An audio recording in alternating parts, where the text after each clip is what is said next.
یہ جو باتیں میں کر رہا ہوں شاید پتہ نہیں آپ اپنے چینل سے اس کو چلا سکے یا نہ چلا سکے. چلو. کہ یہ جو جماعت کا ایک بیانیہ تھا جو شیعہ کے مطلقاً کفر پہ تھا، وہ اب ختم ہو کے وا صحابہ وا پہ آ کے رک چکا ہے. آپ اس حوالے سے کیا کہتے ہیں کہ کیا جماعت، یہ ہم جماعت کے سٹیج سے سنتے آ رہے ہیں کہ اہل تشیع میں کوئی حافظ قرآن نہیں ہوتا، اور اب ایران میں ہر سال مقابلہ قراءت میں ان کے ہاں بڑے بڑے قراء سامنے آتے ہیں. آپ اس حوالے سے کیا کہتے ہیں؟ اچھا سر، ایک طرف یہ شخصی تجربات ہیں اور شخصی دعوے ہیں، دوسری طرف اب چونکہ سوشل میڈیا کا دور ہے، اور جیسا میں نے پہلے بھی عرض کیا کہ مقابلے ہوتے ہیں ایران کے اندر، اور بڑی عمر کے قراء وہاں پہ موجود ہوتے ہیں، جج موجود ہوتے ہیں، وہ تلاوت کرتے ہیں اور ایک ایک لہجے میں نہیں کئی لہجوں میں کرتے ہیں، اور ایک عام نوجوان اس کو دیکھ رہا ہے. اب ایک طرف اس کا اپنا ذاتی مشاہدہ ہے اور دوسری طرف وہ شخصیات سوال اور بات ہے. یہ جو عام طور پہ ہمیں یہ بتایا جاتا ہے کہ اہل تشیع جو ہے وہ اس قرآن کے قائل نہیں ہے، وہ 40 پاروں کو مانتے ہیں اور بہت بڑھ چڑھ کر اس بات کا دعویٰ کیا جاتا ہے. لیکن اب ان کی جو مایاناز شخصیات ہیں جیسے شہنشاہ نقوی جیسے، وہ کھل کے اس بات کی تردید کرتے ہیں. وہ کہتے ہیں ایسا کوئی ہمارا عقیدہ نہیں ہے، بلکہ ہم اسی قرآن کو پڑھتے بھی ہیں، اسی قرآن کو ہم مانتے بھی ہیں، اور یہاں تک کہتے ہیں کہ اگر کہیں پر کوئی شیعہ قاری نہ ہو تو ہم سنی قاری سے بھی یہی قرآن پڑھتے ہیں. سب سے پہلی بات یہ ہے کہ ہم نے کبھی دعویٰ نہیں کیا کہ شیعہ 40 سپاروں کے قائل ہیں. یہ ہمارا دعویٰ قطعاً نہیں ہے. اگر کسی عام خطیب نے یہ کہا ہے تو اس کی خطیبانہ بول ہوگی. ہم یہ کبھی ہم اس کے قائل نہیں رہے. کہ اہل سنت و جماعت کا مسئلہ ہے کہ مشاجرات کے باب میں حق حضرت علی رضی اللہ تعالیٰ عنہ کے ساتھ، اور جب جماعت کے اسٹیج سے اور جماعت کے پرچم تلے سیاست امیر معاویہ زندہ باد کا نعرہ لگتا ہے، تو آپ کیا یہ نہیں سمجھتے ہیں کہ حضرت علی رضی اللہ تعالیٰ عنہ کے حق ہونے کا جو عقیدہ ہے کر سکتا؟ تو ظاہر بات ہے بعد میں آنے والا کوئی صحابی عظمت میں فضیلت میں حضرت علی المرتضیٰ کا مقابلہ نہیں کر سکتا. صحابہ ہے، لیکن یہ دفاع صرف حضرت امیر معاویہ رضی اللہ تعالیٰ عنہ کا کرتے ہیں. جب ناصبیت حضرت علی رضی اللہ تعالیٰ عنہ پر انگلی اٹھاتی ہے تو پھر یہ حضرت علی رضی اللہ تعالیٰ عنہ کا دفاع نہیں. آپ نے اپنے اس سفر میں ایک موضوع چھیڑا اہل بیت کے عنوان سے، اور اس میں قرآنی اور حدیثی تقسیم کہ قرآنی اہل بیت اور حدیثی اہل بیت. تو کیا یہ آپ کی اختراع ہے یا اس تقسیم کی کوئی علمی ہے کہ جماعت کا جو طرز عمل ہے اور جو سختی ہے اس کی وجہ سے جو ایک عام شیعہ تھا وہ ڈی ایجوکیٹ ہو گیا ہے، اور دوسرا عام جو ان کا شیعہ تھا اب وہ سارے متحد ہو چکے ہیں؟ تو آپ کیا سمجھ نعرے کو اٹھایا اور جس وقت انہوں نے اس تحریک کو عروج پر لے کر گئے، وہ اس وقت کا تقاضا تھا. اب دور بدل چکا ہے، اور آج کے دور میں وہ لہجہ، وہ سختی، وہ فائدے کے بجائے نقصان دیتی ہے.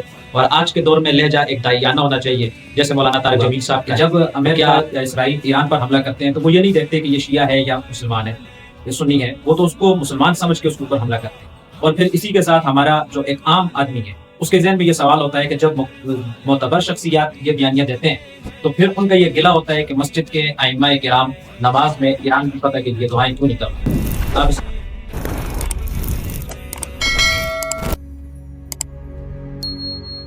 بسم اللہ الرحمن الرحیم. تقویم 9 کے پلیٹ فارم سے آپ کو خوش آمدید کہتے ہیں.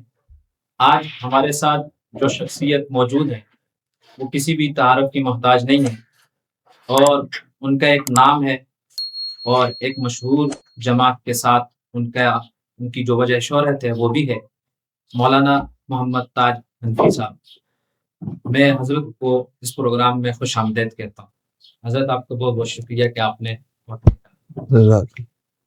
آج ہم حضرت سے کچھ ان کے جماعت کے حوالے سے کچھ ایسے سوالات جو تنقید پر مبنی بھی ہوں گے اور کچھ ان کی ذاتی زندگی کے حوالات آپ کے سامنے لے کر آئیں گے. تو ہم شروع کرتے ہیں کہ حضرت آپ نے اپنا مختصر تعارف اگر آپ بتا دیں ہمارے ناظرین کو. بسم اللہ الرحمن الرحیم. سب سے پہلے تو میں محترم ابراہیم صاحب آپ کا اور آپ کی ٹیم کا شکریہ ادا کرتا ہوں کہ آپ نے آج مجھے یہ موقع دیا کہ میں اپنا موقف قوم کے سامنے رکھوں. شکریہ کے بعد تعارف کے حوالے سے اتنا عرض کروں گا کہ میرا اصل تعلق آبائی وطن وہ چترال ہے، اور رہائش میرا عرصہ دراز سے کراچی میں ہے، اور جامعہ فاروقیہ کراچی سے سن 2000 میں میری فراغت ہے. استاذ المحدثین حضرت شیخ سلیم اللہ خان رحمہ اللہ تعالی میرے حدیث کے استاد ہیں اور جامعہ فاروقیہ سے میری فراغت ہے، اور زمانہ طالب علم سے ہی اہل سنت والجماعت سے تعلق رہا ہے۔ جی حضرت بلا تمہید ہم ذرا تش سوالات کی طرف جاتے ہیں، اور اس وقت جو سب سے زیادہ جو سوالات پوچھے جاتے ہیں یا جو برننگ ایشو ہے وہ ایران کی اسرائیل اور امریکہ کے ساتھ جنگ ہے۔ اس حوالے سے جو ہماری سنی قوم ہے اس میں دو طرح کے رویے سامنے آتے ہیں، ایک وہ جو ایران کو بیت المقدس کا واحد محافظ سمجھتی ہے، اور ایک رویہ یہ سامنے آتا ہے کہ وہ اب بھی ایران کے ساتھ کسی بھی طرح کی ہمدردیاں نہیں رکھتی۔ آپ اس جنگ کو اور سنی قوم میں پائے جانے والے ان دو رویوں کو کس طرح دیکھیں؟ بہت اچھا سوال ہے، اور اس سوال کی ضرورت بھی تھی۔ جہاں تک ایران اسرائیل اور امریکہ جنگ کی بات ہے، پہلی بات یہ سمجھ لیجئے یہ کفر اور اسلام کی جنگ نہیں ہے، یہ بیت المقدس کی آزادی کی جنگ نہیں ہے، اور یہ عالم اسلام کی جنگ نہیں ہے، بلکہ یہ تین ملکوں کی جنگ ہے، تین ملکوں کی لڑائی ہے، اور مفادات کی لڑائی ہے، تیل کی لڑائی ہے، اقتدار کی جنگ ہے، اور ہم اس کو کفر اور اسلام کی جنگ یا بیت المقدس کی آزادی کا جنگ اس کو ہم نہیں سمجھتے۔ جہاں تک اگلی بات ہے، اگر آپ کے سوال کرنے کا مقصد یہ ہے کہ اس میں ظالم کون ہے، مظلوم کون ہے، تو اتنی بات میں عرض کروں گا کہ اسرائیل، امریکہ یہ انسانیت کے قاتل ہیں۔ ان کے نزدیک مسلم غیر مسلم ان کی کوئی اہمیت نہیں ہے، بلکہ انہوں نے یہ انسانیت کے قاتل ہیں۔ صرف یہ نہیں، پوری دنیا میں اس وقت جو بدماشی کر رہے ہیں وہ اسرائیل اور خصوصاً امریکہ ہے۔ انہوں نے دنیا بھر میں مختلف مقامات پر انسانیت کا خون بہایا ہے، اور ان کے ہاتھ انسانیت کے خون سے رنگین ہے، اور ہم اس نے امریکہ اور اسرائیل نے ایران پر حملہ کیا ہے، ہم اس کی مذمت کرتے ہیں، لیکن ہم اس ایران کو اسلام کا ہیرو ماننے کے لیے تیار نہیں ہے۔ اس پر ہم دلائل رکھتے ہیں، اور ہم ایران کو جہاں ان کی مذمت کرتے ہیں وہاں ایران میں ہم ایرانی عوام کے مخالف نہیں ہیں، ہم وہاں جو ملا رجیم ہے، ملوں کی جو ریاست ہے، ہم اس کے خلاف۔ اس کی وجہ یہ ہے کہ جہاں امریکہ ظالم ہے، اسرائیل ظالم ہے، اور ان کے ہاتھ انسانیت کے خون سے رنگین ہے، اسی طریقے سے ایران بھی ظالم ملک ہے، اور ایران کے ہاتھ بھی خون مسلم سے رنگین ہے۔ اگر آپ ایرانی انقلاب کے بعد دیکھیں، یہ ہم مانتے ہیں کہ اسرائیل بڑا ظالم ہے، اور اس نے فلسطین میں 75 سالوں کے اندر اندازے کے مطابق 2,90,000 انسانوں کا قتل عام کیا ہے، مسلمانوں کو شہید کیا ہے، بڑا ظالم ہے۔ لیکن اس کے مقابلے میں اگر ہم ایران کو دیکھیں، یہ ملا رجیم آنے کے بعد 40-45 سالوں کے درمیان ایران نے شام میں، لبنان میں، یمن میں، عراق میں 1-2 لاکھ نہیں 10 لاکھ سے زائد مسلمانوں کا، اہل سنت کا قتل عام کیا، اور یہاں تک اس ملا رجیم اور ان کے چیلوں نے، ان کے درندوں نے ظلم کیا ہے۔ آپ کے شام میں جس بچے کا نام حضرت عمر کے نام پہ عمر رکھا گیا تھا، اس بچے کو بھی نہیں چھوڑا، اور یہ وہ ظلم ہے امریکہ کا، یہ ایران کا وہ ظلم ہے جو اس وقت پوشیدہ نہیں۔ بشار الاسد سے مل کر اہل سنت کا شام میں جس انداز میں اس نے قتل عام کیا، تاریخ میں اس کی مثال نہیں ملتی۔ اس لیے اب اگر ہم امریکہ کے مذمت کے ساتھ ساتھ یہ بھی ہم کہنا چاہیں گے کہ ایران کے ہاتھ بھی صاف نہیں ہے، اس لیے ہم اس کو کفر اسلام کا جنگ نہیں سمجھتے، ہم اس کو تیل کا جنگ تو کہہ سکتے ہیں، وسائل کی لڑائی تو کہہ سکتے ہیں۔ کفر اسلام کا اس میں کوئی مسئلہ ہے ہی نہیں، مفادات کی جنگ ہے، بلکہ میرے کہنے کی ضرورت ہی نہیں ہے۔ آج ملک پاکستان کے نوجوان پروپیگنڈے میں آ کر ایران کو فلسطین کا نجات دہندہ سمجھتے ہیں اور باقاعدہ ایک منصوبے کے تحت اس کو پھیلایا جا رہا ہے، اس کا پروپیگنڈا کیا جا رہا ہے۔ لیکن دوسری طرف ایران میں جو جنگ لڑ رہے ہیں، جو وہاں سرکاری عہدوں پر بیٹھے ہوئے، وہ اپنے انٹرویو میں کھلم کھلا یہ اعلان کر رہے ہیں، بتا رہے ہیں کہ ہم فلسطین کی جنگ نہیں لڑ رہے۔ وہ یہ نہیں کہہ رہے کہ ہم فلسطین کی جنگ لڑ رہے ہیں، ہم بیت المقدس کی آزادی کی جنگ لڑ رہے ہیں، وہ یہ نہیں کہہ رہے۔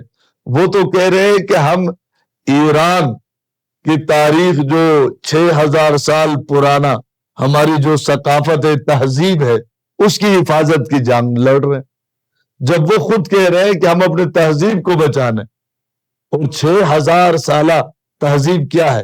مجوسیت ہے۔ وہ کہہ رہے ہیں کہ ہم مجوسی تہذیب کو بچانے کی کوشش کر رہے ہیں، اس کے لیے جنگ لڑ رہے ہیں، لیکن ہمارا مسلمان اور ہمارا نوجوان اس کو خواہ کفر اور اسلام کی لڑائی کہہ رہا ہے اور اسلام کی حفاظت اور بیت المقدس کی آزادی کی جنگ قرار دے رہا ہے۔ تو آپ مجھے بتاؤ کہ میں اس نوجوان کی بات مانوں یا اس وقت جو وہاں برسر اقتدار ہے ان کی بات مانوں؟ وہ اس کو اسلام کے دفاع کی جنگ، بیت المقدس کے دفاع کی جنگ قرار نہیں دے رہے، وہ تو اپنے تہذیب کو بچانے کی جنگ قرار دے۔ اچھا حضرت، آپ کی اس بات سے تو یہ معلوم ہوا کہ یہ جنگ کفر اور اسلام کی نہیں ہے، یہ صرف مفادات کی جنگ ہے۔ تو بالکل ایسے ہمارے ہاں کچھ اہل علم کی طرف سے یہ ایسی رائے بھی سامنے آئی اور یہ بیانیہ بھی ڈیولپ ہوا کہ جب امریکہ یا اسرائیل ایران پر حملہ کرتے ہیں تو وہ یہ نہیں دیکھتے کہ یہ شیعہ ہے یا مسلمان ہے، یہ سنی ہے، وہ تو اس کو مسلمان سمجھ کے اس کے اوپر حملہ کرتے ہیں۔ اور پھر اسی کے ساتھ ہمارا جو ایک عام آدمی ہے اس کے ذہن میں یہ سوال ہوتا ہے کہ جب معتبر شخصیات یہ بیانیہ دیتے ہیں تو پھر ان کا یہ گلہ ہوتا ہے کہ مسجد کے ائمہ کرام نماز میں ایران کی فتح کے لیے دعائیں کیوں نہیں کرواتے؟ آپ اس حوالے سے کیا کہیں؟ جہاں تک ابراہیم بھائی آپ کے سوال کا تعلق ہے، جو علماء یہ بات کر رہے ہیں، سب سے پہلی بات تو میں عرض کر دوں، وہ علماء ہمارے لیے قابل احترام ہیں، ان کی علمیت کو، ان کے تقوی کو، ان کے طہارت کو ہم تسلیم کرتے ہیں، بلکہ ہم ان کے مقابلے میں ایک طفل مکتب ہے۔ لیکن یہ بھی حقیقت ہے ہم اس دور کے کسی عالم کے مقلد نہیں ہیں۔ احترام، ادب اپنی جگہ، لیکن اختلاف رائے ہم رکھ سکتے ہیں۔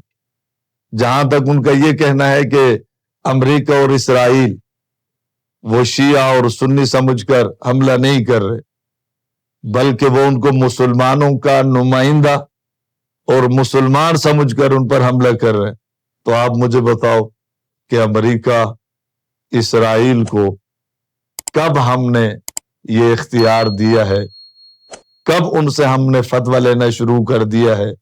اسرائیل جس کو مسلمان سمجھے وہ مسلمان ہو جائے گا، امریکہ جس کو مسلمانوں کا نمائندہ تسلیم کرے تو ہم پر واجب ہو جائے گا کہ ہم بھی اس کو عالم اسلام کا نمائندہ مانیں۔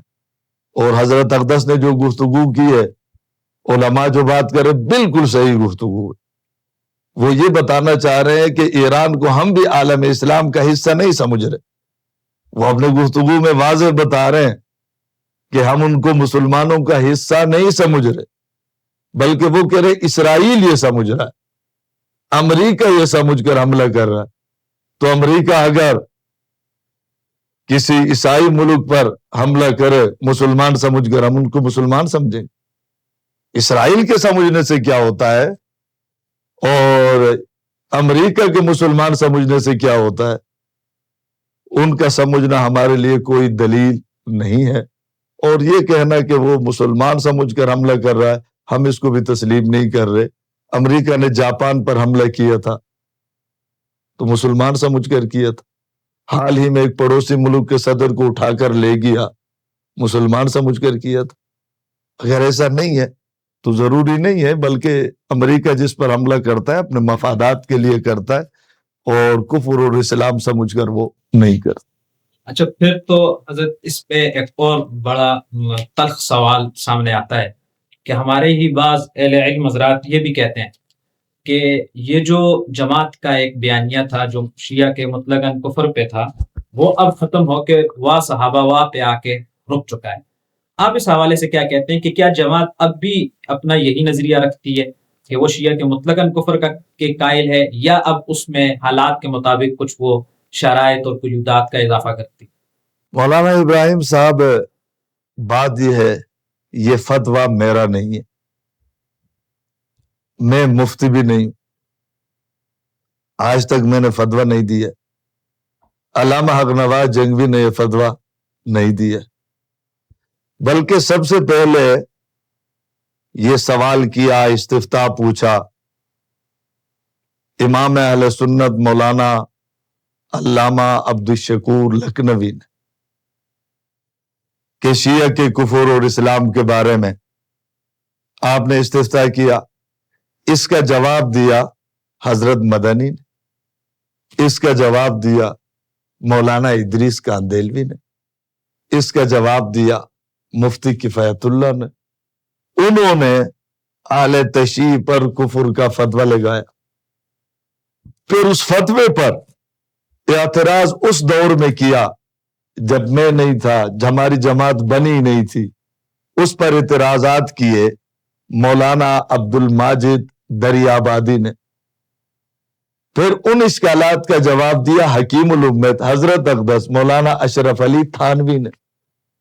یہ فتویٰ اس دور میں لگایا گیا۔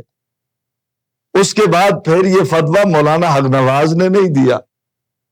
پھر یہ استفتاء حضرت اقدس مولانا منظور احمد نعمانی رحمہ اللہ تعالیٰ نے استفتاء تیار کیا، اور اس کا جواب پاکستان کے جید علماء نے متفقہ فیصلے کے نام پر فتویٰ بھی دیا، اس کو شائع بھی کیا۔ شائع بھی میری جماعت نے نہیں کیا، ہم نے نہیں کیا۔ فتویٰ دینے والے پاکستان کے جید علماء کرام میں استاد المحدثین رئیس المحدثین حضرت اقدس شیخ سلیم اللہ خان رحمہ اللہ تعالی، امام اہل سنت مولانا مفتی احمد الرحمن رحمہ اللہ تعالی، اور مفتی ولی حسن ٹونکی رحمہ اللہ تعالی، مفتی عبدالسمیع رحمہ اللہ تعالی، حضرت اقدس شہید بے ناموس صحابہ مفتی مختار رحمہ اللہ تعالی، اس کے علاوہ جامعہ حقانیہ کے محدثین اور پاکستان کے جتنے بڑے ادارے ہیں ان کے علماء نے یہ فتویٰ دیا۔ فتویٰ دینے کے بعد پھر اس کو شائع بھی ہم نے نہیں کیا۔ اس کتاب کو شائع کیا ہے البینات جامعۃ العلوم الاسلامیہ علامہ بنوری ٹون نے، شائع کر کے متفقہ فیصلے کی صورت میں ہمارے ہاتھ میں دیا۔ ہم نے اس فتوے کو لے کر کام کیا، ہم نے اس فتوے پر قربانیاں دی، ہم نے اس فتوے کی بنیاد پر جنازے اٹھائے، ہم نے اس فتوے کی بنیاد پر ہتھ کڑی پہنی، ہم نے اپنے اکابر پر اعتماد کیا ہے۔ آج بھی ان کے فتوے پر، کل بھی ہمیں اعتماد تھا، آج بھی ہمیں اعتماد ہے۔ کل بھی ہم کہتے تھے ہمارے اکابر کا یہ فتویٰ بالکل 100% صحیح ہے، آج بھی اسی پر قائم ہے کہ وہ فتویٰ 100% صحیح تھا، صحیح ہے۔ ہمارے اکابر نے جو فتویٰ دیا ہے، ہمیں اپنے اکابر کے فتوے پر اعتماد ہے، ان کی دیانت پر اعتماد ہے۔ ہم نے وہ فتویٰ نہ چھوڑا ہے، نہ اس سے رجوع کیا ہے، کل بھی اس پر قائم تھے، آج بھی اس پر قائم۔ اچھا حضرت، جب اتنی عظیم شخصیات نے اور اتنے بڑے بڑے امت کے فقہائے کرام ہم ان کو کہہ سکتے ہیں، وہ جب اتنا ذمہ دارانہ فتویٰ دیتے ہیں، تو پھر کیا وجہ ہے کہ جماعت سے ان اصولوں کی بنیاد جو اس فتوے کی بنیاد بنے، اور وہ بہت اہم اصول ہیں جیسے عقیدہ امامت ہے یا عصمت کا جو مسئلہ ہے، ان کے بجائے ہمیں جماعت کے سٹیج سے اب اس طرح کی چیزیں دیکھنے کو ملتی ہیں، سننے کو ملتی ہیں کہ جو خود عام عوام کے سامنے ان کی کوئی اہمیت نہیں رہ جاتی؟ مثلا یہ ہم جماعت کے سٹیج سے سنتے آ رہے ہیں کہ اہل تشیع میں کوئی حافظ قرآن نہیں ہوتا، اور اب ایران میں ہر سال مقابلہ قراءت میں ان کے ہاں بڑے بڑے قراء سامنے آتے ہیں۔ آپ اس حوالے سے کیا کہیں؟ ہم اپنی بات پر کل بھی قائم تھے، آج بھی قائم ہیں۔ بات یہ ہے کہ یہ کوئی آج کی بات نہیں ہے۔ آپ نے جیسے کہا کہ جماعت کے سٹیج پر، جماعت کے سٹیج کی بات نہیں ہے، بلکہ مولانا امام اہل سنت مولانا عبدالشکور لکھنوی نے اس دور سے ہی یہ اعلان کیا ہے، بتایا ہے، کتابیں اس پر موجود ہے کہ شیعوں میں کوئی حافظ القرآن بن ہی نہیں سکتا، ان کو یاد ہوتا ہی نہیں ہے۔ اور جہاں تک مسئلہ ہے کہ آج تک دکھائیں کوئی حافظ القرآن، ہمارا تو یہ دعویٰ رہا ہے کہ ان میں کوئی حافظ القرآن نہیں۔ اگر کوئی ہے تو 18 سال کے بعد، کوئی شیعہ 18 سال کے بعد، یعنی 18 سال سے اوپر اس قاری کی عمر ہو، ہمارے سامنے لائے، وہ پیش نہیں کر سکتے۔ پورا قرآن کا حافظ ہو، الف لام سے لے کر والناس تک، ایسا حافظ نہ کل دکھا سکتے تھے، نہ آج دکھا سکتے ہیں، نہ آئندہ دکھا سکیں گے۔ تو اس پر تو آج بھی ہم قائم ہیں۔ اور آپ حیران ہوں گے اگر یہ بچپن میں یہ قرآن یاد بھی کر لیں۔ میں نے عرض کیا 18 سال کے بعد ان کو قرآن یاد نہیں رہے گا، قرآن ان کے سینے میں جاتا ہی نہیں ہے۔ مولانا منظور احمد مینگل صاحب دامت برکاتہ العالیہ ہمارے استاد ہیں، اس کے بیانات موجود ہیں، براہ راست اس نے بھی ہم سے بات کی ہے۔ اس نے ایران کا دورہ کیا، ان کے جتنے بڑے مراجع ہیں، جتنے بڑے مراجع، ان مراجع میں بھی ایک بھی حافظ القرآن نہیں۔ بلکہ حضرت نے کہا، حضرت مینگل صاحب نے، میں نے ایران کا دورہ کیا، ان مراجع سے میری ملاقات ہوئی، حضرت نے فرمایا کہ وہ قرآن بھی غلط پڑھتے۔ تو اس دعوے پر ہم بھی قائم ہیں۔ 18 سال کے بعد اگر بچپن میں کچھ آیات، الفاظ، کچھ سپارے یاد بھی کر لے، 18 سال کے بعد ان کو قرآن یاد نہیں ہوتا، اس دعوے پر ہم قائم ہیں آج۔ اچھا حضرت، ایک طرف یہ شخصی تجربات ہیں اور شخصی دعوے ہیں، دوسری طرف اب چونکہ سوشل میڈیا کا دور ہے، اور جیسا میں نے پہلے بھی عرض کیا کہ مقابلے ہوتے ہیں ایران کے اندر، اور بڑی عمر کے قراء وہاں پہ موجود ہوتے ہیں، جج موجود ہوتے ہیں، وہ تلاوت کرتے ہیں، اور ایک ایک لہجے میں نہیں، کئی لہجوں میں کرتے ہیں، اور ایک عام نوجوان اس کو دیکھ رہا ہے۔ اب ایک طرف اس کا اپنا ذاتی مشاہدہ ہے، اور دوسری طرف وہ شخصیات کے تجربات ہیں، تو اس صورتحال میں ایک عام آدمی کسی بات پہ یقین کرے؟ اس میں یہ ہے کہ اصل بات یہ ہے کہ ایک سورت کا یاد ہونا، ایک رکوع کا یاد ہونا، اس کو حافظ القرآن تو کوئی نہیں کہتا۔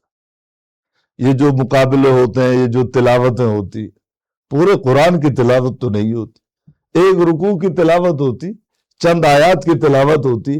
اس کا تو ہم نے انکار نہیں کیا کہ ان میں ایک رکوع بھی ان کو یاد نہیں ہوتا، ایک سپارہ بھی یاد نہیں ہوتا، یہ دعویٰ تو ہمارا نہیں ہے۔ ہمارا دعویٰ یہ ہے کہ پورا قرآن، حافظ القرآن ان میں نہیں ہوتا۔ تو ان میں آپ دکھائیں کسی حافظ القرآن نے کسی ان کے معبد میں، عبادت گاہ میں، تراویح میں الف لام سے لے کر والناس تک قرآن سنایا ہو، پھر آپ مجھ سے حضرت بات کر لیں کہ بھئی دیکھو تو صحیح نا، فلاں ان کے عبادت گاہ میں نے قرآن سنا ہے، تراویح میں سنا ہے، نفلوں میں سنا ہے، الف لام سے لے کر والناس تک پورا قرآن سنایا ہے۔ ایسا آپ نہیں دکھا سکتے، نہ ایران میں دکھا سکتے، نہ پاکستان میں دکھا سکتے۔ جہاں تک ایک رکوع، دو رکوع کی تلاوت کی بات ہے، لہجوں کی بات ہے، آواز خوبصورت ہونے کی بات کی ہے، اس کا ہم نے انکار بھی نہیں کیا، انکار کرتے بھی نہیں ہیں۔ اور جہاں تلاوت ہوتی ہے